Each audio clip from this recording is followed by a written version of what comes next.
Les rêves, c'est de la merde. Tu vas rien faire de tout ça. Et je vais te dire moi ce que tu vas faire. Tu vas te trouver un job. Et oui, c'est ça que tu vas faire, te chercher un petit boulot quand ton lard peut se dégoter. Un truc comme vider les cendriers dans une cafétéria ou nettoyer les chiottes. Et tu vas te cramponner à ce boulot comme à de l'or. Parce que c'est de l'or. C'est moi qui te le dis, c'est de l'or. Tu écoutes quand je te parle? Et quand le patron viendra à la fin de la journée, et qu'il vérifiera ce que tu as fait, il faudra pas que tu le regardes dans les yeux. Il faudra que tu le regardes le sol. Parce que tu n'auras pas envie de voir dans son regard la porte qu'il aura de te voir lui attraper la gueule et de la taper par terre comme un fou et de lui faire crier pitié pour que tu lui laisses la vie sauve. Alors les yeux, tu les gardes vers le sol. Tu m'écoutes quand je te parle, espèce de petit enfoiré. Il inspectera toute la salle pour voir comment t'as fait ton boulot et il dira « Oh, mais dis donc, t'as oublié ce coin-là. T'as pas nettoyé à cet endroit-là et sur le bord du siège, il est plein de poussière. » Et toi, tu ravaleras ta souffrance et ton orgueil et tu nettoieras son rebord de siège. Et tu le nettoieras bien, jusqu'à ce qu'il brille, comme sous neuf. Et le vendredi, tu seras bien content de prendre ton chèque. Et si tu pouvais faire ça, tu pourrais être président de la Chase Manhattan Corporation. Si tu pouvais faire ça. Eh ben pas moi, mon vieux. J'ai pas envie de faire ce genre de conneries. Je préfère qu'on me refoute en tôle. C'est bien dommage, jeune con. C'est bien dommage. Bah, et toi, tu ferais ce genre de conneries? J'aimerais pouvoir.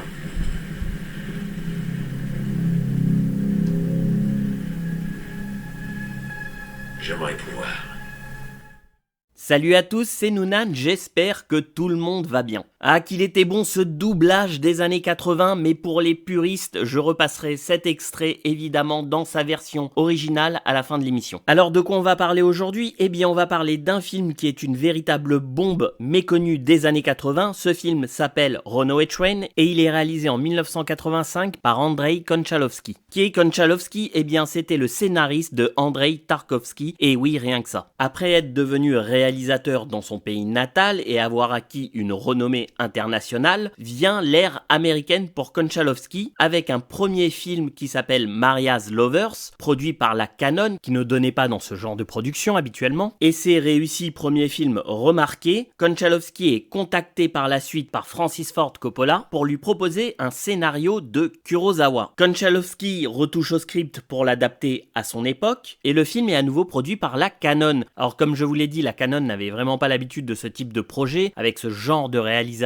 car il produisait des séries B et faisait appel à des faiseurs, et là il se retrouve avec un film à grand spectacle et aux commandes un véritable auteur. Au casting, dans le rôle principal, Jon Voight dans le rôle de Manny, l'une de ses plus belles prestations à mes yeux, et deux jeunes acteurs qui émergeaient à l'époque l'accompagnent dans le film, à savoir Eric Roberts dans le rôle de Buck et Rebecca De Mornay dans le rôle de Sarah. Alors de quoi parle le film? Eh bien il parle donc de Manny, qui est un tôlard, braqueur multirécidiviste, qui est dans une prison de haute sécurité en Alaska et qui sort du trou au début du film. Alors que si ça ne tenait qu'à Rankin, le flic qui est interprété par John P. Ryan, il y resterait. Pour Rankin, tous les tôlards sont des bêtes, sont des animaux, et en particulier Manny pour qui il a une haine profonde et qu'il veut pousser à la faute. Alors quand Manny sort du trou, il est accueilli avec gloire, en particulier par Buck, ce jeune tôlard qui lui voue une véritable admiration, qui est donc joué par Eric Roberts, et il est également accueilli par son ami Jonah, interprété par Edward Bunker. Edward Bunker est un auteur de romans noirs, que vous avez peut-être déjà pu apercevoir dans Reservoir Dogs, où il interprétait Mr. Blue. Alors les 20 premières minutes du film se déroulent donc en prison, dans l'univers carcéral. Attention, ici c'est pas une prison en carton, hein. Ici ça sent la testostérone, ça sent la sueur, ça sent le mal, ça sent la bête. Une analogie que Konchalovsky mettra en avant avec profondeur au fur et à mesure que le film avancera. Manny décide donc de s'évader avec l'aide de Buck. Le jeune homme décide de l'accompagner alors que ce n'était pas prévu. L'évasion vaut le détour pour le détail et le réalisme qui est apporté, vous verrez, c'est impressionnant. Après une marche sous la neige avec une température d'au moins moins 30 degrés, on peut dire que c'est pas une balade de santé vu les conditions météorologiques, nos deux prisonniers arrivent à une gare ferroviaire, ils ont juste le temps de se changer, puis il faut choisir un train pour s'enfuir. Il y a plusieurs trains, mais c'est là que Manny voit apparaître une loco de tête superbe à ses yeux, avec 3 énormes wagons accrochés derrière elle, un monstre de 4 unités énormes, dans lequel nos deux protagonistes s'empressent de grimper. Alors l'entente entre les deux hommes n'est pas spécialement beau fixe, vous aurez pu le constater constaté avec l'extrait que j'ai mis au début de l'émission, et même si Buck voit Manny comme un modèle, comme un homme très courageux, Manny, lui, ne situe pas le courage là où pourrait le voir Buck. C'est là où on voit l'intelligence d'un réalisateur comme Konchalovsky qui va mettre en avant des problèmes sociaux dans un film d'action et même une réflexion philosophique sur l'homme et l'animal comme on le verra tout à l'heure. Et à propos d'action, on y revient car les choses vont vite se compliquer pour les deux évadés. Le chauffeur de la loco a une crise cardiaque et tombe de son train. Les freins lâchent et le train prend de plus en plus de vitesse, défonçant tout sur son passage. Très vite, Manny et Buck constatent qu'il y a quelque chose qui ne va pas et décident de remonter de wagon en wagon. Pendant ce temps, au poste d'aiguillage, composé d'ailleurs d'acteurs vraiment tous excellents, vous le verrez, eh bien, ils essayent de faire tout ce qui est possible pour stopper ce train. À côté de ça, Rankin s'est lancé à la poursuite de Manny en hélicoptère. Il faut dire qu'il joue un petit peu au comte Zaroff, lui qui a poussé Manny à s'évader. Et c'est vrai que Rankin éprouve un véritable plaisir à cette poursuite. On le voit dans ses yeux, dans son sourire carnassier. Comme je vous l'ai dit, pour Rankin, tous les prisonniers sont de véritables bêtes, des fauves, des animaux. Mais celui qui chasse pour son propre plaisir n'est-il pas lui-même une bête? C'est ce que Konchalovsky va mettre en exergue dans les rapports entre Manny et Rankin. Alors à propos de bêtes, il faut dire qu'on a fait une tête pas possible à Jon Voight. Il a des cicatrices aux yeux, il a son bonnet de tôlard qui lui arrive presque aux sourcils, il a comme ça un regard froid, direct, inquiétant. En plus, la gestuelle de son corps, comme ça, Jon Voight a une masse musculaire importante, impressionnante, et il tourne comme un fauve en cage quand il est en alerte. D'ailleurs, Jon Voight s'efface complètement derrière son rôle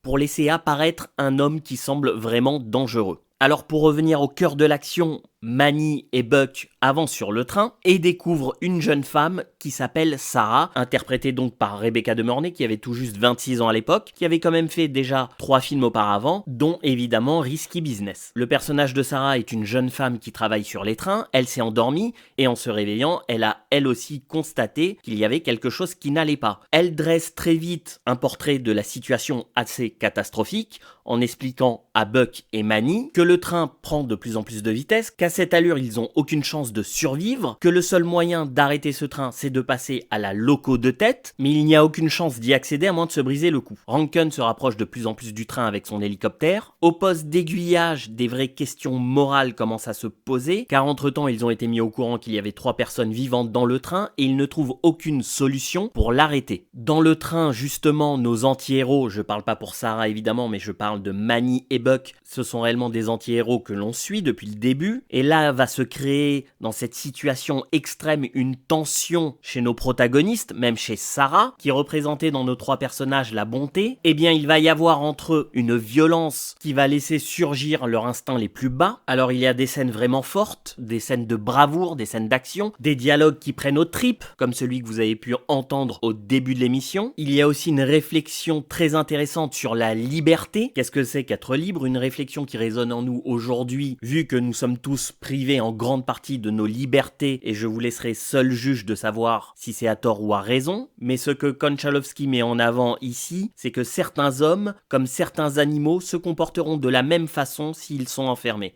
Alors je ne vous raconterai pas la fin du film, je ne vous dirai pas où va le train, de toute façon ce n'est pas ce qui intéresse Konchalovsky, à savoir ce qu'il veut lui c'est montrer ce qui se passe durant le trajet, une parabole évidemment sur la vie, mais il y a un plan que je trouve très intéressant vers la fin du film, où on voit le visage de Jon Voight de profil, cette gueule impressionnante, qui est mis en parallèle avec le profil de la loco de tête, qui s'est transformée au fur et à mesure du voyage avec les chocs qu'elle a pris sur elle. Runaway Train a rapporté 7 700 000 $, il en a coûté selon certaines sources 9 millions et selon d'autres 13. Il obtient quand même une renommée internationale, il est nominé notamment aux Oscars, Jon Voight dans la catégorie meilleur acteur dans un rôle dramatique et nominé également Eric Roberts dans la catégorie meilleur acteur dans un second rôle. Pour ce film, Jon Voight recevra la récompense du Golden Globe du meilleur acteur en 1986 et le film sera sélectionné en compétition officielle au Festival de Cannes de cette même année. En 2010, Tony Scott réalisera un remake de Runaway Train qui s'appelle Unstoppable,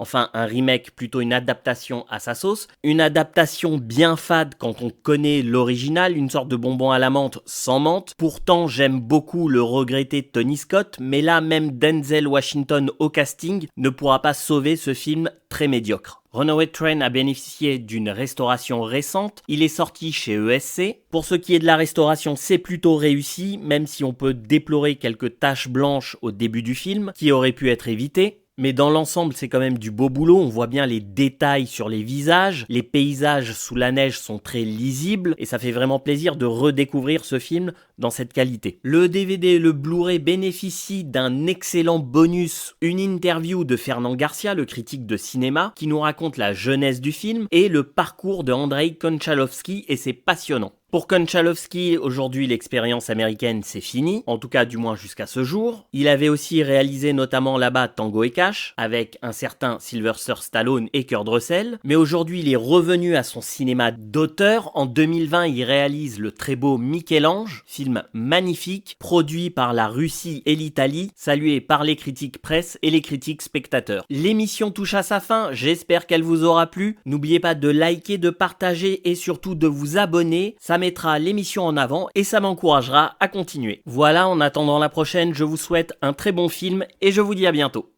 Dreaming. That's bullshit. You're not gonna do nothing like that. I'll tell you what you're gonna do. You're gonna get a job. That's what you're gonna do. You're gonna get a little job, some job a convict can get. Like scraping off trays in the cafeteria or cleaning out toilets. And you're gonna hold on to that job like gold. Because it is gold. Let me tell you, Jack, that is gold. You listening to me? And when that man walks in at the end of the day, and he comes to see how you done, you ain't gonna look in his eyes. You're gonna look at the floor. Because you don't want to see that fear in his eyes when you jump up and grab his face and slam him to the floor and make him scream and cry for his life. So you look right at the floor, Jack. Pay attention to what I'm saying, motherfucker. And then he's gonna look around the room, see how you done. He's gonna say, oh, you missed a little spot over there. Jeez, you didn't get this one here. What about this little bitty spot? And you're gonna suck all that paint inside you, and you're gonna clean that spot. And you're gonna clean that spot until you get that shining clean. And on Friday, you pick up your paycheck. And if you could do that, you could be president of Chase Manhattan Corporations. If you could do that. Not me, man. I wouldn't do that kind of shit. I'd rather be in fucking jail. More's the pity, youngster. More's the pity. Could you do that kind of shit? I wish I could.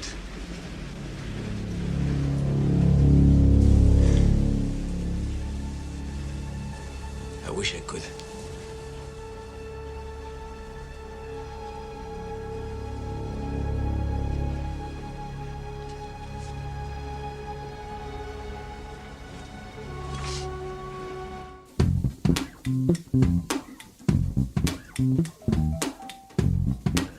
Thank you.